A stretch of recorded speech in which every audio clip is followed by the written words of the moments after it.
So when you talk finally of Khyber Pakhtunkhwa's relation with the state over the last 2 or 3 years, and I know this is an issue you understand, and I know why you've asked me that question, so I will answer it, right?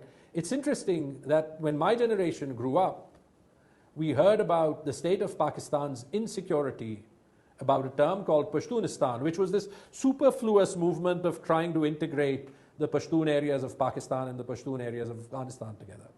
It always felt very weird because my generation always has felt exceptionally attached to Pakistan and has actually felt that, we're as much the mainstream and the owners of this country as anyone from Lahore, anyone through Punjab, and probably more than communities that have felt more marginalized, for example, in Balochistan or the Muhajirs of Karachi or Sindh, right?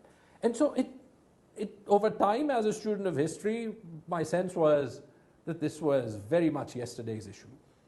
Now, what has happened over the last 2 or 3 years across Pakhtunkhwa and in the last 5 or 6 years in the way the PTM issue has been dealt with in FATA and some statements. And Karachi. And Karachi again, right? Because Karachi, I think, is the largest Pashtun city in the world. Or in the last couple of weeks in Islamabad, which I think is also now, at least we will claim it's a Pashtun majority city, right?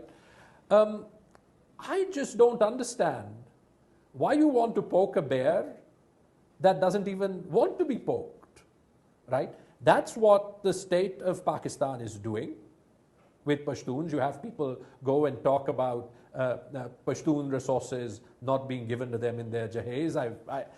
What's the need to say this? The constitution dictates what rights every province has over its resources. Why should anyone make ethnically inflammatory statements, right?